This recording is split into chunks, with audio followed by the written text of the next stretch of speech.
Hello students, welcome to RH chemistry. So ಈ ಒಂದು ವಿಡಿಯೋದ ಮೂಲಕ ಕೆ.ಇ ಅವರಿಗೆ ಕೆಲವೊಂದಷ್ಟು ಸಜೆಷನ್ಗಳನ್ನು ನನ್ನ ಅಭಿಪ್ರಾಯದ ರೂಪದಲ್ಲಿ ನೀಡ್ತಾ ಇದ್ದೀನಿ. ನೋಡೋಣಂತೆ ಏನಾಗ್ತದ ಅಂಥೇಳಿ. ಆ್ಯಂಡ್ ನಾನು ಇವತ್ತು ಹೇಳುವಂಥ ವಿಷಯ ಆಲ್ರೆಡಿ ಡಿಸ್ಕಷನಲ್ಲಿ ಇದೆ ಗೌರ್ಮೆಂಟ್ ಲೆವೆಲಲ್ಲಿ ಅನ್ನೋದು ಗೊತ್ತಿರಲಿ.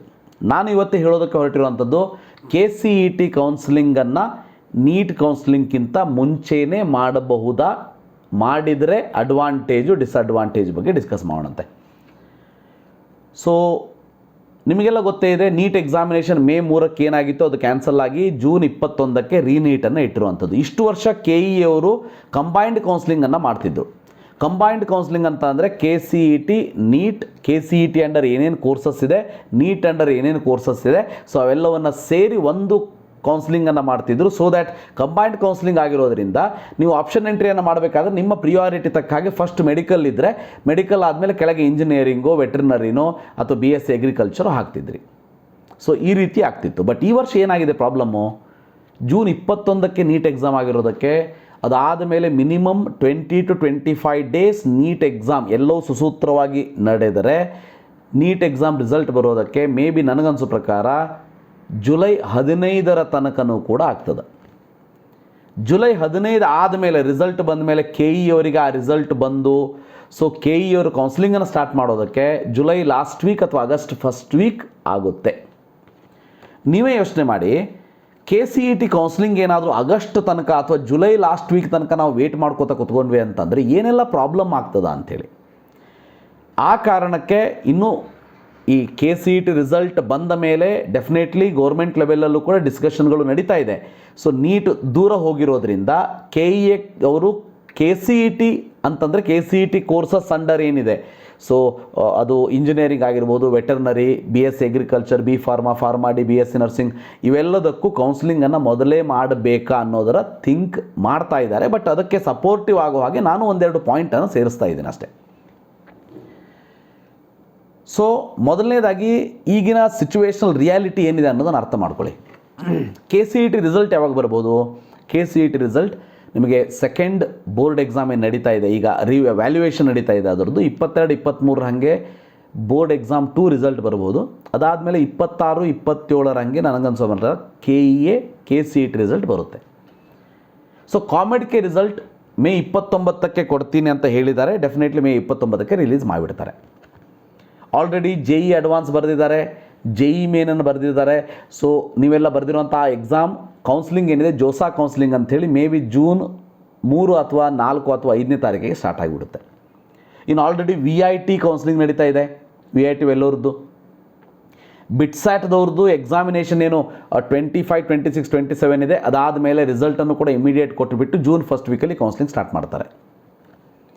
ನೀವೇ ಯೋಚನೆ ಮಾಡಿ ವಿದ್ಯಾರ್ಥಿಗಳೇ, KCETಗೋಸ್ಕರ ಏನು ವೇಟ್ ಮಾಡ್ತಾ ಇದ್ದೀರಿ, ಅಂದರೆ ಇಂಜಿನಿಯರಿಂಗೋಸ್ಕರ ಏನು ವೇಟ್ ಮಾಡ್ತಾ ಇದ್ದೀರಿ, ನೀವು VITಯಲ್ಲೂ ಒಳ್ಳೆ ರ್ಯಾಂಕ್ ಬಂದು ಅಲ್ಲೂ ಕೌನ್ಸಿಲಿಂಗ್ ಪಾರ್ಟಿಸಿಪೇಟ್ ಮಾಡಿದ್ರೆ ನಿಮಗೆ ಸೀಟ್ ಅಲಾಟ್ ಆಯಿತು ಅಂತಂದರೆ ಅಲ್ಲಿ ಹೋಲ್ಡ್ ಮಾಡ್ಕೊಳ್ಳೋದಕ್ಕೇ 1 ಲಕ್ಷ ರೂಪಾಯಿ ಪೇಮೆಂಟ್ ಮಾಡಬೇಕು. ಸೊ ಅದು ವಿದಿನ್ ದ ಲಾಸ್ಟ್ ಡೇಟ್, ನೀವು ಅವರೊಂದು ಡೇಟ್ ಕೊಡ್ತಾರೆ, UGC ನಾರ್ಮ್ಸ್ ಅಂತ ಹೇಳ್ತಾರೆ. ಆ ಡೇಟ್ ಕೊಟ್ಟ ಮೇಲೆ ನೀವೇನಾದರೂ ಸೀಟ್ ಕ್ಯಾನ್ಸಲ್ ಮಾಡಿಕೊಂಡ್ರೆ 1 ಲಕ್ಷ ರೂಪಾಯಿ ವಾಪಸ್ ಕೊಡ್ತಾರೆ.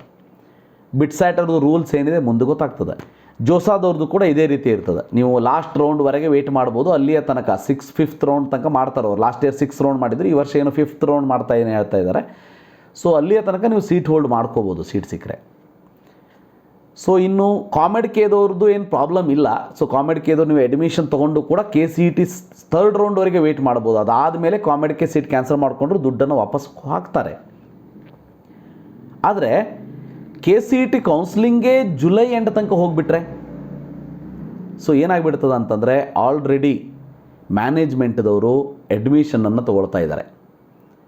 ಕಾಮೆಡ್ಕೆ ಅಡ್ಮಿಷನ್ಗಳು ಕೂಡ ಮುಗೀತು ಅಂತ ಅಂದರೆ June 2nd week 3rd week ಹಾಗೆ COMEDK first round second round ಮುಗಿದ್ಬಿಡ್ತದೆ. ಸೊ ಇಮ್ಮಿಡಿಯೇಟಾಗಿ ಕಾಲೇಜ್ ಕೂಡ ಸ್ಟಾರ್ಟ್ ಮಾಡಿಬಿಡ್ತಾರೆ. ವಿದ್ಯಾರ್ಥಿಗಳಿಗೆ ಆಲ್ಮೋಸ್ಟ್ 1 ತಿಂಗಳು ಗ್ಯಾಪ್ ಆಗಿಬಿಡ್ತದೆ. ನೀವು ಹೇಳ್ಬೋದು KCET ಥ್ರೂ ಕೌನ್ಸಿಲಿಂಗ್ ಮುಗಿಯೋ ತನಕ ವೇಟ್ ಮಾಡೋದಿಲ್ವಾ ಅಂತೇಳಿ. ಡೆಫಿನೆಟ್ಲಿ ಮಾಡ್ತಾರೆ, ಇಲ್ಲ ಅಂತೇನಿಲ್ಲ. ಬಟ್ ಒಂದಷ್ಟು ಬ್ಯಾಚ್ಗಳನ್ನು ಆಲ್ರೆಡಿ ಸ್ಟಾರ್ಟ್ ಮಾಡಿಬಿಡ್ತಾರೆ, ಅವರಿಗೆ ಅಡ್ವಾಂಟೇಜಸ್ ಆಗಿಬಿಡ್ತದೆ. ಇದು ಒಂದು ಪ್ರಾಬ್ಲಮ್. ಎರಡನೇದಾಗಿ ಆಲ್ರೆಡಿ ಎಲ್ಲ ಮ್ಯಾನೇಜ್ಮೆಂಟ್ ಸೀಟುಗಳು, ದೊಡ್ಡ ದೊಡ್ಡ ಕಾಲೇಜಸ್ಗಳೇನಿದೆ ಅವೆಲ್ಲ ಮ್ಯಾನೇಜ್ಮೆಂಟ್ ಸೀಟ್ಗಳು ಬಂದು ಅಡ್ಮಿಷನ್ ತೊಗೊಳ್ಳಿ, ನೀವು ಇನ್ನೊಂದು ಸ್ವಲ್ಪ ದಿನ ಆದ ನಿಮಗೆ ಸೀಟ್ ಸಿಗೋದಿಲ್ಲ, ಹಾಗೆ ಹೀಗೆ ಅಂಥೇಳಿ ಆಲ್ರೆಡಿ ಪೇರೆಂಟ್ಸ್ಗಳಿಗೆ ಕಾಲ್ ಮಾಡ್ತಾ ಇದ್ದಾರೆ. ಸೊ ಇವೆಲ್ಲ ಕಾರಣದಿಂದ ಪೇರೆಂಟ್ಸ್ಗಳು ಒಂದು ರೀತಿ ಪ್ಯಾನಿಕ್ ಆಗ್ತಾ ಇದ್ದಾರೆ. ನಾನು ಮ್ಯಾನೇಜ್ಮೆಂಟ್ ಥ್ರೂ ಹೋಗಲ್ಲ, ನನಗೆ ಸೀಟ್ ಸಿಗ್ತದೋ ಇಲ್ಲೋ, ಕಾಮೆಡ್ಕೆ ಥ್ರೂ ಅಡ್ಮಿಷನ್ ತೊಗೊಳ್ಳ, VIT ಥ್ರೂ ತೊಗೊಳ್ಳ, ಬಿಟ್ಸ್ಯಾಟ್ ಥ್ರೂ ತೊಗೊಳ್ಳ, ನಾನು ಬರೀ ಇಂಜಿನಿಯರಿಂಗ್ ಬಗ್ಗೆ ಅಷ್ಟೇ ಮಾತಾಡ್ತಾ ಇದ್ದೀನಿ. ಸೊ ಆ ಕಾರಣಕ್ಕೆ ನನ್ನ ರಿಕ್ವೆಸ್ಟ್ ಏನು KE ಅವರಿಗೆ ಅಂತ ಅಂದರೆ, KE ಅವರು ಇಂಜಿನಿಯರಿಂಗ್ ಮತ್ತು ಅದರ ರಿಲೇಟೆಡ್ ಕೋರ್ಸಸ್ ಏನಿದೆ, KE ಅಂಡರ್ ಏನೇನು ಬರ್ತದೆ ಅವೆಲ್ಲವನ್ನೂ ಕೌನ್ಸಿಲಿಂಗನ್ನು ನೀಟ್ ರಿಸಲ್ಟ್ ತನಕ ವೇಟ್ ಮಾಡದೇನೆ. ನೀಟ್ ರಿಸಲ್ಟ್ ಏನಾದರೂ ಎಲ್ಲ ಸರಿಯಾಗಿ ನಡೆದು ಮೇ 3ಕ್ಕೆ ಎಕ್ಸಾಮ್ ಮುಗಿದಿತ್ತು, ಸೊ ಜೂನ್ 15ರ ಹೊತ್ತಿಗೆ ರಿಸಲ್ಟ್ ಬಂದುಬಿಡ್ತಿತ್ತು, ಸೊ ಎಲ್ಲ ಕರೆಕ್ಟಾಗಿ ಆಗಿಬಿಡ್ತಿತ್ತು. ಈಗಿನ ಪರಿಸ್ಥಿತಿ ಒಳಗೆ ಜೂನ್ 21ರವರೆಗೆ ಎಕ್ಸಾಮಿನೇಷನ್ ಮುಂದೆ ಹೋಗಿರೋದಕ್ಕೆ, ಅದಾದಮೇಲೆ ಮಿನಿಮಮ್ 20-25 ಡೇಸ್ ರಿಸಲ್ಟ್ ಬರೋದಕ್ಕೆ ಬೇಕು ನಮಗೆ. ಅದು ಅಲ್ಲದೆ ಇನ್ನು ಮುಂದೆ ಅಂದರೆ ಈಗ ಲಾಸ್ಟ್ ಇಯರ್ ಆದ ಹಾಗೆ ಈಗ ನೀಟ್ ಕೌನ್ಸಿಲಿಂಗ್ ಇನ್ ಬಿಟ್ವೀನ್ ಯಾವುದೋ ಒಂದು ಕೇಸು ಕೋರ್ಟಿಗೆ ಹೋಯಿತು. ಫಾರ್ ಎಕ್ಸಾಂಪಲ್, ಈ ವರ್ಷ 15% NRI ಸೀಟ್ಗಳನ್ನು ಗೌರ್ಮೆಂಟ್ ಕಾಲೇಜಲ್ಲಿ ಇಂಟ್ರೊಡ್ಯೂಸ್ ಮಾಡಿರೋದರಿಂದ ಆ ಕೇಸನ್ನೇ ಕೋರ್ಟಿಗೆ ಹೋಗ್ಬೋದು.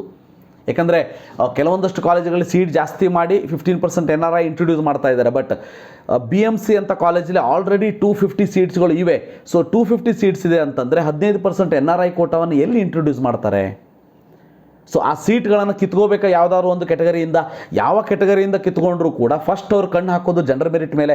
ಜನರಲ್ ಮೆರಿಟಿಂದ ಆ ಸೀಟ್ಗಳನ್ನ ಕಿತ್ಕೊಂಡ್ರು ಅಂತ ಅಂದರೆ ಜನರಲ್ ಮೆರಿಟ್ ವಿದ್ಯಾರ್ಥಿಗಳು ಯಾರು ಟಾಪರ್ಸ್ಗಳಿದ್ದಾರೆ ಅವರು ಸುಮ್ಮನೆ ಕುತ್ಕೊಳ್ಳೋದಿಲ್ಲ, ಕೋರ್ಟಿಗೆ ಹೋಗುವಂಥ ಚಾನ್ಸ್ ಇದೆ. ಇದು ಈ ರೀತಿ ಹೇಗೆ ಅಂಥೇಳಿ, ಇದು ನಮಗೆ ಅನ್ಯಾಯ ಆಗ್ತದೆ ಅಂಥೇಳಿ. ಸೊ ಕೋರ್ಟಿಂದ ಡಿಸಿಷನ್ ಏನೇ ಬರಲಿ, ಬಟ್ ಪ್ರೊಸೆಸ್ ಡಿಲೇ ಆಗೋದಂತೂ ಹೌದಲ್ವ ಈ ರೀತಿ ಆಗಿಬಿಟ್ರೆ? ಸೊ ಆ ಕಾರಣಕ್ಕೆ ಸೊ ಇದೆಲ್ಲ ಆಗ್ತಾ ಹೋದಾಗ KCET ಕೌನ್ಸಿಲಿಂಗ್ ನಾವೇನಾದರೂ ನೀಟ್ ರಿಸಲ್ಟ್ ಬಂದು ಅದರ ಕೌನ್ಸಿಲಿಂಗ್ವರೆಗೆ ನಾವು ಸೈಮಲ್ಟೇನಿಯಸ್ ಕೌನ್ಸಿಲಿಂಗ್ ಮಾಡ್ತೀವಿ ಅಂತ ವೇಟ್ ಮಾಡ್ತಾ ಹೋದ್ವಿ ಅಂತಂದರೆ so definitely it will be too late. ಅಷ್ಟರ ಹೊತ್ತಿಗೆ VIT last date for the seat surrender ಮುಗಿದುಬಿಡ್ತದೆ. ಸೊ ಕಾಮೆಡ್ಗೆ ಕೌನ್ಸಿಲಿಂಗ್ ಮುಗಿದುಬಿಡ್ತದೆ. ಜೋಸಾದವ್ರದ್ದು ಎಲ್ಲ ರೌಂಡ್ಗಳು ಮುಗಿದುಬಿಡ್ತದೆ. ಬಿಟ್ಸ್ಯಾಟ್ ಅವ್ರದ್ದು ಎಲ್ಲ ರೌಂಡ್ಗಳು ಮುಗಿದುಬಿಡ್ತದೆ. ಸೊ ಇನ್ನೇನು ಮಣಿಪಾಲ್ದವರು ಕೌನ್ಸಿಲಿಂಗ್ ಸ್ಟಾರ್ಟ್ ಮಾಡಿಬಿಡ್ತಾರೆ.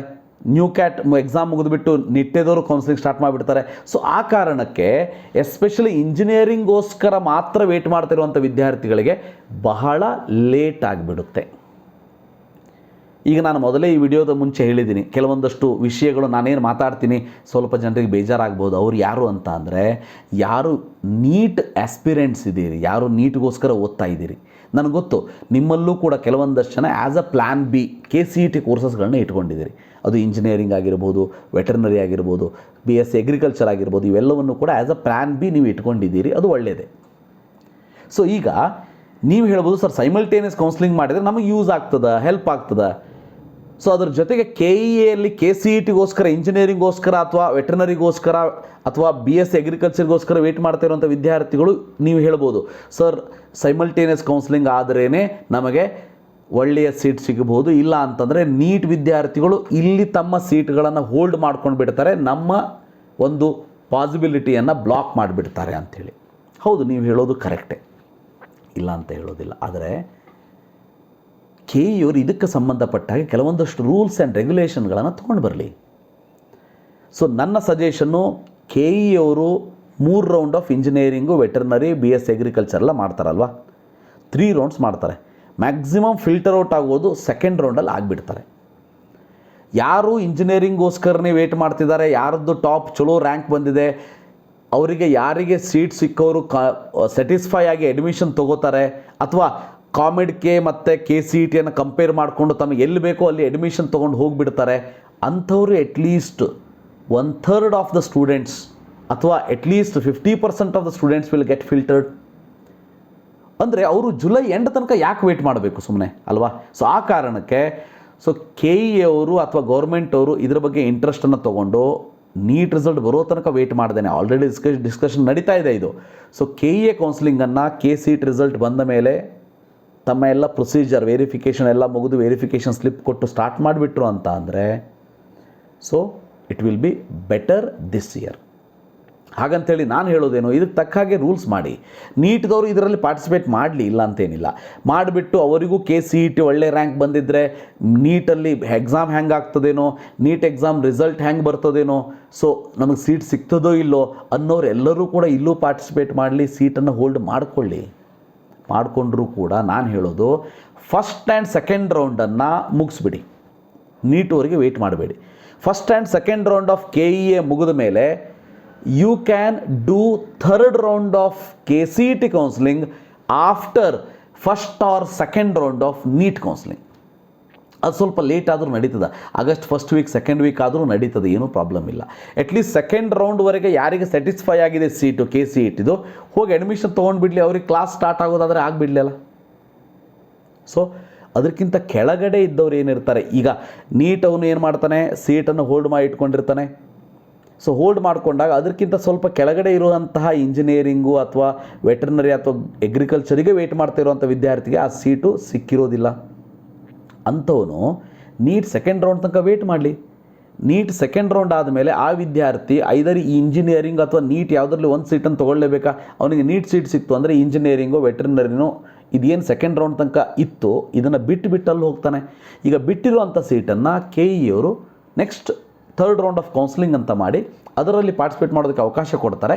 ಸೊ ಡೆಫಿನೆಟ್ಲಿ ಯಾರಿಗೆ ಒಂದು ರೀತಿ ಫೀಲಿಂಗ್ ಇತ್ತಲ್ವ, ನನಗೆ ಸೀಟ್ ಸಿಗೋದಿಲ್ವೇನೋ, ಈ ಹೋಲ್ಡ್ ಮಾಡ್ಕೊಂಡು ಬಿಟ್ಟರೆ ನೀಟ್ದವರು ಬಂದು KCETಯಲ್ಲಿ ಸೀಟ್ ಹೋಲ್ಡ್ ಮಾಡ್ಕೊಂಡ್ಬಿಟ್ರೆ ನನ್ನ ಸೀಟಲ್ಲಿ ಮಿಸ್ ಆಗ್ತದೋ ಅಂತ ಇದ್ದವರು ಕೂಡ ಥರ್ಡ್ ರೌಂಡ್ ತನಕ ವೆಯ್ಟ್ ಮಾಡಿ.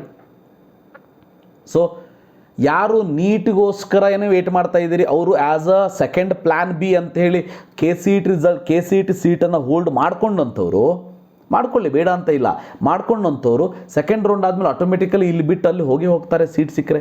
ಅವ್ರಿಗೆ ಅಲ್ಲಿ ಸೀಟ್ ಸಿಗಲಿಲ್ಲ ಅಂತ ಇದನ್ನು ಕಂಟಿನ್ಯೂ ಮಾಡ್ತಾರೆ, ಅವರಿಗೂ ಕೂಡ ನ್ಯಾಯ ಒದಗಿಸಿದಾಗ ಆಗ್ತದೆ. ಸೊ ನಿಮಗೂ ಕೂಡ ಯಾವುದೇ ರೀತಿ ಅನ್ಯಾಯ ಆಗೋದಿಲ್ಲ. ಯಾರು ಇದೇ ಕೋರ್ಸ್ ಬೇಕು BSc ಅಗ್ರಿಕಲ್ಚರ್ ವೆಟರ್ನರಿಗೆ ಅಂತ ವೇಟ್ ಮಾಡ್ತಾ ಇದ್ದವರಿಗೆ. ಇದ್ರ ಜೊತೆ KE ಅವರಿಗೆ ನನಗೆ ರಿಕ್ವೆಸ್ಟ್ ಇಷ್ಟೇ, ಇಷ್ಟು ವರ್ಷ ಏನು ಮಾಡ್ತಿದ್ರು KE ಅವರು ಅಂದರೆ ಥರ್ಡ್ ರೌಂಡ್ ಆದಮೇಲೆ ತಮ್ಮ ಹತ್ತಿರ ಇರುವಂಥ ಪ್ರೈವೇಟ್ ಕಾಲೇಜಿನ ಇಂಜಿನಿಯರಿಂಗ್ ಸೀಟ್ಗಳನ್ನು ಆ ಕಾಲೇಜಸ್ಗಳಿಗೆ ಬಿಟ್ಟುಕೊಡಬೇಕು. ಸೊ ಇದು ಎಗ್ರಿಮೆಂಟನ್ನು ಮಾಡ್ಕೊಂಡಿದ್ದಾರೆ. ಈ ಎಗ್ರಿಮೆಂಟ್ ಸಲುವಾಗಿ ಏನಾಗ್ತಿತ್ತು ಅಂದರೆ ಲಾಸ್ಟ್ ಇಯರು ಸ್ವಲ್ಪ ಕಡಿಮೆ ಪ್ರಮಾಣದಲ್ಲಾಗಿತ್ತು, ಬಟ್ ಅದಕ್ಕೂ ಲಾಸ್ಟ್ ಇಯರ್ 2024 ಸೀಟ್ ಬ್ಲಾಕಿಂಗ್ ಅಂಥೇಳಿ ನಡೆದಿತ್ತು. ಸೊ ಅದನ್ನು ಕೂಡ ನೀವು ಹೇಗೆ ತಪ್ಪಿಸ್ಬೋದು ಅಂತ ಅಂದರೆ ನಿಮ್ಮದು ಏನು ಗೌರ್ಮೆಂಟ್ ಆ್ಯಂಡ್ ಪ್ರೈವೇಟ್ ಕಾಲೇಜ್ ಅಸೋಸಿಯೇಷನ್ದು ಏನು ಅಗ್ರಿಮೆಂಟ್ ಇದೆ, ಗೌರ್ಮೆಂಟ್ ಮೇಲೆ ಸ್ವಲ್ಪ ಒತ್ತಡವನ್ನು ಹಾಕಿ ಆ ಎಗ್ರಿಮೆಂಟನ್ನು ಸ್ವಲ್ಪ ಚೇಂಜಸ್ಗಳನ್ನು ಮಾಡ್ಕೊಳ್ಳೋದಕ್ಕೆ ಸಾಧ್ಯ ಆದರೆ, ಅಂದರೆ ಥರ್ಡ್ ರೌಂಡ್ ಆದಮೇಲೂ ಕೂಡ ಏನು ಸೀಟ್ಗಳು ಉಳಿದಿರ್ತದೆ ಅದನ್ನು KE ಅವರೇ ಕೌನ್ಸಿಲಿಂಗ್ ಮಾಡಲಿ ಅಲ್ಲ. ಸೊ ಆವಾಗ ನೀಟಲ್ಲಿ ಇದ್ದ ಹಾಗೆ ಮೆಡಿಕಲ್ MBBS BDS ಅಲ್ಲಿ ಆಗೋ ಹಾಗೆ ಯಾವುದೇ ರೀತಿ ಸೀಟ್ ಬ್ಲಾಕಿಂಗ್ ಅನ್ನೋದು ಕ್ವಶನ್ನೇ ಬರೋದಿಲ್ಲ. ಬೇಕಾದ್ರೆ ಫೋರ್ತ್ ರೌಂಡ್ ಆದಮೇಲೆ ಉಳಿದಿರುವಂಥ ಸೀಟನ್ನು ಬಿಟ್ಕೊಡ್ಲಿ. ಸೊ ಎಷ್ಟೋ ಒಳ್ಳೊಳ್ಳೆ ಕಾಲೇಜಿನ ಇಂಜಿನಿಯರಿಂಗ್ ಸೀಟ್ಗಳು ವೆಟರ್ನರಿ ಓನ್ಲಿ ಇಂಜಿನಿಯರಿಂಗ್ ಪ್ರಾಬ್ಲಮ್ ಆಗುವಂಥದ್ದು. ಇಂಜಿನಿಯರಿಂಗ್ ಸೀಟ್ಗಳು ಥರ್ಡ್ ರೌಂಡ್ ಮುಗಿದ ಮೇಲೆ ಉಳಿದಿರುವಂಥ ಸೀಟ್ಗಳು ಮ್ಯಾನೇಜ್ಮೆಂಟಿಗೆ ಹೋಗಿಬಿಡ್ತದೆ, ಅವ್ರು ತಮಗೆ ಬೇಕಾದಂಗೆ ದುಡ್ಡಲ್ಲಿ ಮಾರ್ಕೊಂಡ್ಬಿಡ್ತಾರೆ. ಅಟ್ಲೀಸ್ಟ್ ಅದನ್ನು ತಪ್ಪಿಸಬೇಕು ಅಂತಂದರೆ ಥರ್ಡ್ ರೌಂಡ್ ಆದಮೇಲೆ ಫೋರ್ತ್ ರೌಂಡು ಕೂಡ KCET ಕೌನ್ಸಿಲಿಂಗ್ ಇಂಜಿನಿಯರಿಂಗ್ ಸಂಬಂಧಪಟ್ಟಾಗೆ KE ಅವರೇ ಮಾಡಲಿ. ಈ ರೀತಿ ಎಗ್ರಿಮೆಂಟಲ್ಲಿ ಸ್ವಲ್ಪ ಏನಾದರೂ ಬದಲಾವಣೆಗಳನ್ನ ಮಾಡಿಕೊಂಡ್ರು ಅಂತ ಅಂದರೆ ಡೆಫಿನೆಟ್ಲಿ ಇದರಿಂದ ನಮ್ಮ ವಿದ್ಯಾರ್ಥಿಗಳಿಗೆ ಹೆಲ್ಪ್ ಆಗ್ತದೆ. ಸೊ ನನ್ನ ರಿಕ್ವೆಸ್ಟ್ ಇಷ್ಟೇ KE ಅವರಿಗೆ, ಈ ಒಂದು ವಿಷಯವನ್ನು ಥಿಂಕ್ ಮಾಡಿ. ನೀಟ್ ರಿಸಲ್ಟ್ ಬರೋವರೆಗೆ ಅಂತಂದರೆ ವಿದ್ಯಾರ್ಥಿಗಳು ನೀವು ಕೂಡ ಥಿಂಕ್ ಮಾಡಿ. ನೀಟ್ ರಿಸಲ್ಟ್ ಬರೋವರೆಗೆ ಅಂತ ಅಂದರೆ ಜುಲೈ 15-20 ಮೇಲೆ ಆಗ್ತದೆ. ಅಲ್ಲಿಯ ತನಕ ನೀವು ಯಾವುದೇ ಸೀಟ್ ಇಲ್ಲದೆ ಈ ಕಡೆ ಬಿಟ್ಸ್ಯಾಡ್ ತೊಗೋಬೇಕಾ, VIT ತೊಗೋಬೇಕಾ, ಜೋಸಾ ಕೌನ್ಸಿಲಿಂಗ್ ಅಂಡರ್ ತೊಗೋಬೇಕಾ, ಕಾಮೆಡಿಕ್ ಅಂಡರ್ ತೊಗೋಬೇಕಾ ಅನ್ನೋ ಕನ್ಫ್ಯೂಷನಲ್ಲೇ ಕಾಲ ಕಳೀತು ಹೋಗಿಬಿಡ್ತೀರಿ. ಸೊ ಆವಾಗ ಇಲ್ಲಿ ಒಳ್ಳೆ ಸೀಟ್ ಸಿಕ್ಕರೂ ಕೂಡ ಅಲ್ಲಿ ಸಿಗ್ಬೋದು ಅನ್ನೋ ಒಂದು ಆಸೆಯಲ್ಲಿ ಸೊ ಈ ಸೀಟು ಬಿಟ್ಕೊಂಡು ಕೂತ್ಕೊಳ್ಳೋ ಅಂಥ ಪರಿಸ್ಥಿತಿ ಬಂದುಬಿಡ್ತದೆ. ಆ ಕಾರಣಕ್ಕೆ ಸಪ್ರೇಟ್ ಕೌನ್ಸಿಲಿಂಗ್ ಆದರೆ ಈ ವರ್ಷದ ಒಂದು ಪರಿಸ್ಥಿತಿಯಲ್ಲಿ ಒಳ್ಳೆಯದಂತ ಹೇಳ್ತೀನಿ, ಯಾಕಂದರೆ ನೀಟ್ ಎಕ್ಸಾಮ್ ಈ ರೀತಿ ಮುಂದೆ ಹೋಗಿರೋದಕ್ಕೆ. ಸೊ ಸಪ್ರೇಟ್ ಕೌನ್ಸಿಲಿಂಗು KE ಅವರು ಮಾಡೋ ಹಾಗೆ ಆಗಲಿ, ಮಾಡಿಬಿಟ್ಟು first and second round NEET ಕೌನ್ಸಿಲಿಂಗ್ಗಿಂತ ಮುಂಚೆ ಮಾಡಲಿ, ಮುಗಿಸ್ಬಿಡಲಿ. ಯಾರಿಗೆ ಬೇಕೋ ಅವ್ರು ಹೋಗಿ ಅಡ್ಮಿಷನ್ ತೊಗೋತಾರೆ. ಯಾರು ಥರ್ಡ್ ರೌಂಡಿಗೆ ವೇಟ್ ಮಾಡ್ತಾ ಇದ್ದಾರೆ ಮಾಡಲಿ. ನೀಟದ್ದು ಫಸ್ಟ್ ರೌಂಡ್ ಅಥವಾ ಸೆಕೆಂಡ್ ರೌಂಡ್ ಆದಮೇಲೆ ಈ KE ಕೌನ್ಸಿಲಿಂಗನ್ನು ಥರ್ಡ್ ರೌಂಡ್ ಅಲ್ಲಿ ಮಾಡಿಬಿಟ್ಟು ಉಳಿದಿರುವಂಥ ಎಲ್ಲ ಸೀಟ್ಗಳನ್ನ ಡಿಸ್ಟ್ರಿಬ್ಯೂಟ್ ಮಾಡೋದಕ್ಕೆ ಹೆಲ್ಪ್ ಆಗ್ತದೆ. ಸೊ ಈ ರೀತಿ ಮಾಡೋದ್ರಿಂದ ವಿದ್ಯಾರ್ಥಿಗಳಿಗೆ ಹೆಲ್ಪ್ ಆಗ್ತದೆ ಅನ್ನೋ ಒಂದು ಉದ್ದೇಶ ನಂದಿಷ್ಟೇ. ಸೊ ಇದರಲ್ಲಿ ಯಾವುದೇ ವಿದ್ಯಾರ್ಥಿಗಳಿಗೆ ತೊಂದರೆ ಆಗಲಿ ಅಥವಾ ಯಾವುದೇ ವಿದ್ಯಾರ್ಥಿಗಳಿಗೆ ಪ್ರಾಬ್ಲಮ್ ಆಗಲಿ ಅಂತ ಅಲ್ಲ. ನಾವು ಯಾವುದೇ ರೀತಿ KE ಅವರು ಮಾಡಿದರೂ ಕೂಡ ವಿದ್ಯಾರ್ಥಿಗಳಿಗೆ ಇದರಿಂದ ಅಡ್ವಾಂಟೇಜು ಇರ್ತದೆ, ಡಿಸಡ್ವಾಂಟೇಜು ಇರ್ತದೆ.